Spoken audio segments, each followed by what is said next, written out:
नमस्कार दर्शकों, आप सभी का बहुत बहुत स्वागत है। मैं हूं आपके साथ अनिका आर्यन। हिंद किसान में आज हम बात करेंगे जो राज्यसभा में जो राष्ट्रपति के अभिभाषण पर जवाब देते हुए प्रधानमंत्री मोदी जी ने जो तमाम बातें की और उसमें किसान आंदोलन को लेकर भी जिस तरह की चर्चाएं हुई, उस पर बात करेंगे। जो एक मुख्य पॉइंट उन्होंने बोला कि जो एमएसपी है वो थी, वो है और जारी रहेगी, उसका विश्वास दिया। और उन्होंने बोला कि सदन के माध्यम से किसानों को आश्वस्त किया है कि ये जारी रहेगा।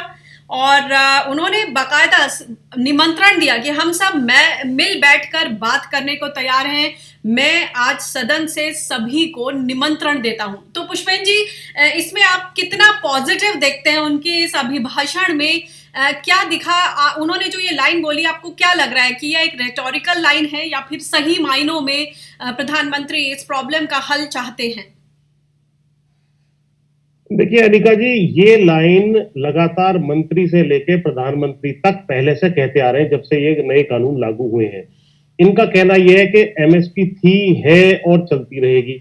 लेकिन हमारा कहना यह है कि ये अलग व्यवस्था है, जो एग्जिस्टिंग व्यवस्था है, जिसमें इन्होंने फूड सिक्योरिटी एक्ट के तहत खरीदारी करते हैं, ये उसकी बात कर रहे हैं, जिसमें सारी फसलों की खरीदारी नहीं होती है। तो 23 फसलें हैं, उसमें से मुख्य रूप से गेहूं और चावल की खरीदारी होती है, यानी धान के रूप में। वो बाकी फसलों की कोई खास ज्यादा खरीदारी इस देश में नहीं होती है। हमारी मांग ये है कि आपने ये अलाउ किया है कि भाई मंडी के भीतर एमएसपी मिल रही है, चाहे कागजों में ही मिल रही हो या दो फसलों में ही मुख्य रूप से मिल रही हो। अब इन्होंने जो नई व्यवस्था लागू की है कानूनों के माध्यम से कि उसके बाहर दूसरी व्यवस्था में भी बेचने के लिए जो है हमने बाध्यता जो थी वो हटा दी है, बाहर भी आप बेच सकते हैं। हमारा कहना यह है कि जैसे यहां आप कह रहे हैं कि लागू रहेगी एमएसपी की व्यवस्था, आप यहां पर यानी प्राइवेट सेक्टर वाले के ऊपर भी एमएसपी जो 23 फसलों की है उसको तो कम से कम लागू करने की बात कहें। मूल मांग ये है, दूसरे शब्दों में ये कहूं कि आपके मकान में पुराना कमरा है, उसमें एमएसपी की लाइट जल रही है, आपने उसमें एक नया कमरा बनाया है। हमारा कहना है कि जैसे पुराने कमरे में एमएसपी की लाइट जल रही है, नए कमरे में भी एमएसपी की लाइट आप जला दीजिए। जब भी इनसे पूछा जाता है एमएसपी की लाइट जला दीजिए, तो ये कहते हैं पहले कमरे में चालू रहेगी, पहली व्यवस्था चालू रहेगी। हमारा कहना दूसरी व्यवस्था से है। ठीक है, आपकी बात ये मान ली कि पहले की व्यवस्था और जो आपकी खरीदारी है यानी सरकारी खरीदें चालू रहेगी।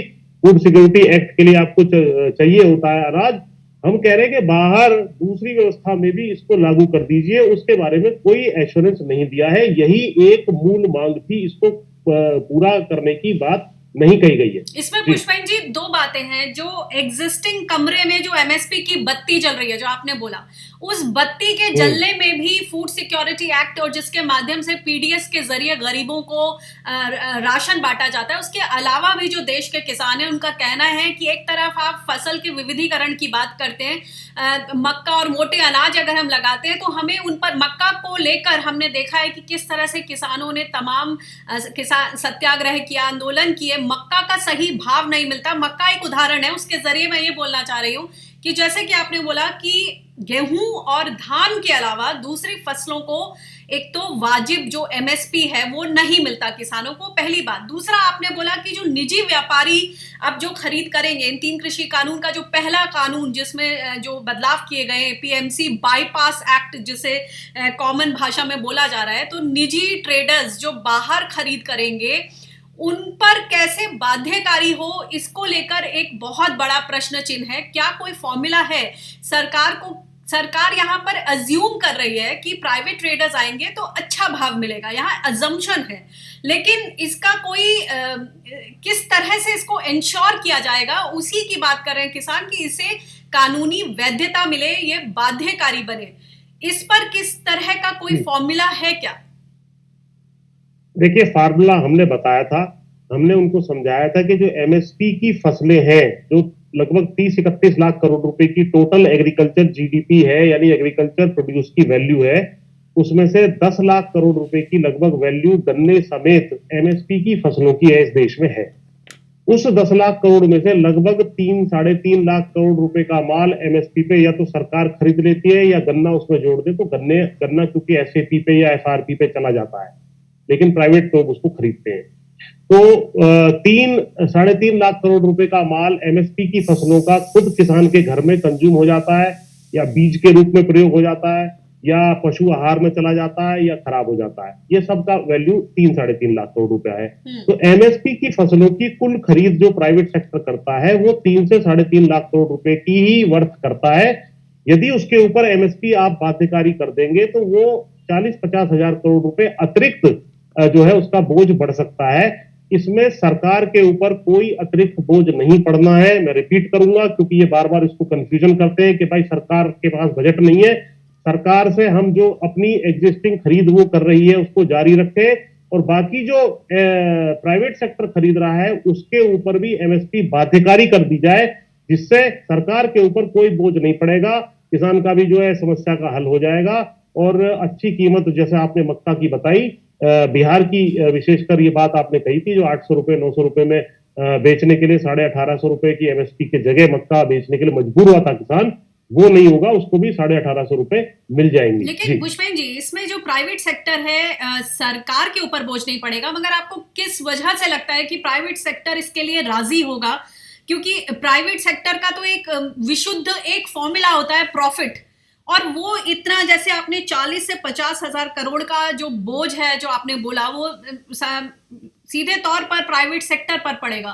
वो इसके लिए क्यों राजी होंगे? और दूसरा ये कहा जाता है, जो इसका समर्थन करते हैं कृषि कानूनों का, कि अगर प्राइवेट ट्रेडर्स के ऊपर ये बाध्यकारी हुआ तो वो यहां से लेंगे ही नहीं, किसानों से खरीदेंगे ही नहीं, विदेश से सस्ता माल खरीद लेंगे। ये तो और हमारी अर्थव्यवस्था के लिए, किसानों के लिए बुरा साबित होगा।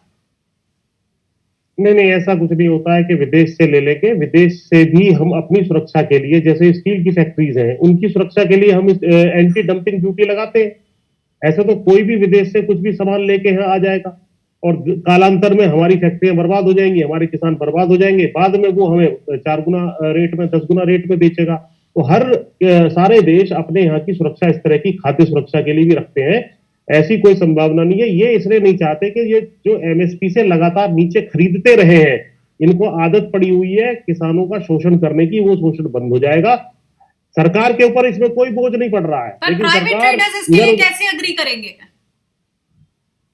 नहीं, इसमें जैसे मिनिमम वेजेस एक्ट का हमने सरकार के सामने, स्वयं मेरी मंत्री जी से मुलाकात जब हुई थी, मैंने बताया था कि मिनिमम वेजेस एक्ट है मजदूरों के शोषण को रोकने के लिए। आपने खुद अपनी सुरक्षा के लिए, सरकार ने अपनी स्टैंप ड्यूटी की सुरक्षा के लिए सेक्टर रेट हर जगह जमीनों का घोषित किया हुआ है कि इससे नीचे कोई खरीद परचेज नहीं होगी। और चीनी मिल जब ये कह रही थी कि भाई हमारा बड़ा लॉस हो रहा है, तो आपने 31-32 रुपए का एक्स मिल गेट चीनी का प्राइस घोषित किया हुआ है। तो तमाम मार्केट्स को रेगुलेट करने का काम सरकार करती है, इसमें कोई आश्चर्यजनक बात नहीं है। ये हर एक इस तरह के अनेकों उदाहरण दिए जा सकते हैं। तो मिनिमम एमएसपी जो है वो मिनिमम प्राइस है जो खुद सरकार डिटरमाइन करती है कि कम से कम इतना तो किसान की मेहनत लागत का मिलना चाहिए, तो उसको देने में क्या आपत्ति, इनको दे देना चाहिए।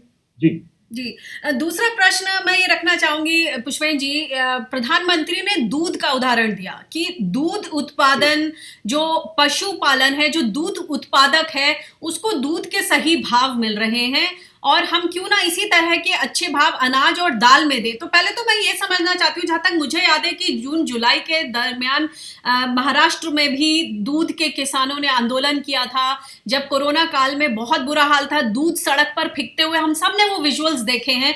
तो पहले तो मैं ये समझना चाहती हूँ कि क्या वाकई दूध की इकोनॉमी से ये तुलना की जा सकती है? क्योंकि हम तो यही बोलते हैं कि जो बोतल बंद पानी है वो ज्यादा सस्ता है दूध के मुकाबले। बिल्कुल आपकी बात ठीक है। दूध की इकोनॉमी, ये बात इनकी ठीक है कि लगभग जो है 30% है, और इसमें अगर पशुपालन से और जो आमदनी होती है, पशुपालन जैसे बेच दिया जाता है बाद में पशु को, सारी चीजें जोड़ दिया जाए, फिशरीज पोल्ट्री भी जोड़ दिया, तो लगभग 10 लाख करोड़ रुपए की, यानी 33% की इकोनॉमी इसी सेक्टर से आती है।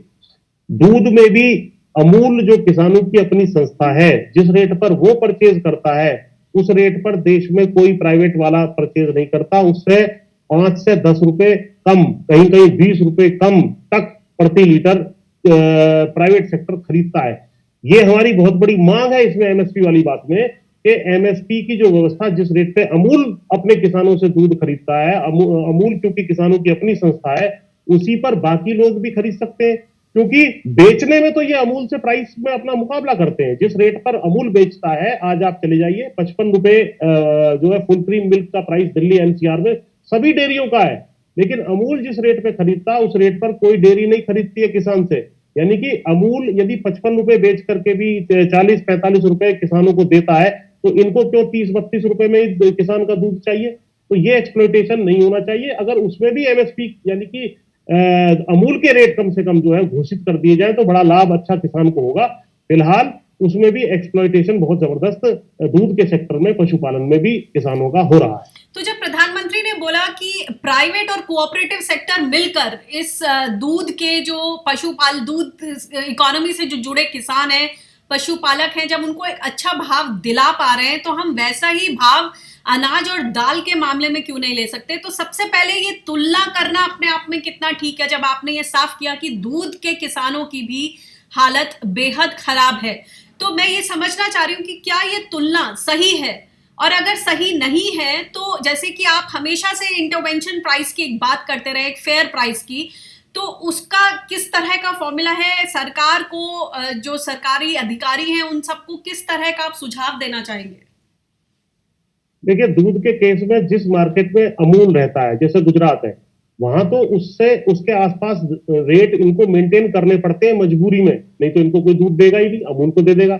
लेकिन अमूल भी देश का सारा दूध नहीं खरीद सकता भाई। अभी भी जो है लगभग 2.5 करोड़ लीटर के आसपास की परचेज पर डे की हो रही थी, जब पीक पे था, कोविड काल था, बाकी लोगों ने खरीदना बंद कर दिया था क्योंकि डिमांड कम हो गई थी। तो उस केस में भी अमूल ने अपनी परचेज बढ़ा दी थी। अमूल सारे दूध को परचेज नहीं कर सकता है, क्योंकि पर डे लगभग 25-30 करोड़ लीटर दूध मार्केट में आता है। तो सारे कोऑपरेटिव सेक्टर में 5 करोड़ लीटर से प्रतिदिन से ज्यादा की परचेज नहीं हो रही है। लेकिन अगर कोऑपरेटिव सेक्टर खड़ा रहता है मार्केट में, तो प्राइवेट को भी कुछ रेट सुधारने पड़ते हैं, लेकिन फिर भी वो उससे 10 रुपए तो कम से कम नीचे रखता ही रखता है। और अगर अमूल ना हो तो फिर ये और ज्यादा एक्सप्लॉइट करेंगे। तो इसलिए हमने कहा है कि अमूल के रेट पर, जब सेलिंग प्राइस पर आप अमूल से मुकाबला करते हो, अमूल के रेट पे बेचते हो अपना माल, तो खरीदो भी अमूल के रेट पे। क्या आपत्ति है? आपको सुपर नॉर्मल या ज्यादा प्रॉफिट क्यों चाहिए? किसानों को आप एक्सप्लॉइट क्यों करना चाहते हो? तो इसमें यही फार्मूला है कि अमूल का जो रेट हो, स्टैंडर्ड जो 65% फैट और 9% 8.5% एसएनएफ का है, उसका जो परचेज प्राइस है वो स्टैंडर्ड प्राइस हो, उसी के हिसाब से जो है रेट प्राइवेट सेक्टर वाले भी खरीदे दूध। तो बहुत बड़ा लाभ जो है छोटे लघु सीमांत किसानों का होगा, क्योंकि दूध में लगभग 90% छोटे सीमांत किसान है, जिनकी विशेष चिंता आज प्रधानमंत्री जी ने भी जताई है। जी जी, बहुत बहुत शुक्रिया इस जानकारी के लिए। और हम आशा करते हैं कि जिस तरह से प्रधानमंत्री ने एक ये बात सामने रखी कि पशुपालक को की ही तरह बाकी के जो किसान हैं, जो अनाज पैदा करते हैं और दाल पैदा करते हैं, उन्हें आज़ादी क्यों ना मिले। बहुत अच्छी बात है, भाव बहुत अच्छे हैं, आज़ादी मिलनी चाहिए। लेकिन यहाँ पर मैं ये साफ करना चाहती हूँ कि जो दूधिया किसान हैं, जो पशुपालक हैं, उनकी भी स्थिति बहुत अच्छी नहीं है। उनको भी फेयर प्राइस का इंतजार है, खासतौर से कोऑपरेटिव सेक्टर आने के बाद उनको अपने पूरे कुल जो भाव मिलता है उसमें काफी लगभग शायद 70% तक उनको मिलता है, जिस तरह का एक अनुमान जाहिर किया जाता है। तो कोऑपरेटिव मॉडल निस्संदेह किसानों को सही भाव प्रोवाइड कर पा रहा है, और हम उम्मीद करते हैं कि अगर उसी तर्ज पर ये तुलना की जा रही है तो आगे चलकर जो किसानों की वाजिब मांग है एमएसपी को लेकर, वो कहीं ना कहीं सुनी जाए, वो बाध्यकारी बने, ना कि हम उसी पर उस ढर्रे पर चलें कि ये एमएसपी था, रहेगा, है और मिलता रहेगा। बहुत बहुत शुक्रिया हमसे बातचीत करने के लिए, और इन तमाम बातों को, इन दो मुद्दों को, एमएसपी और पशुपालकों की जो अर्निंग हो रही है उस पर रोशनी डालने के लिए। धन्यवाद। जी नमस्कार।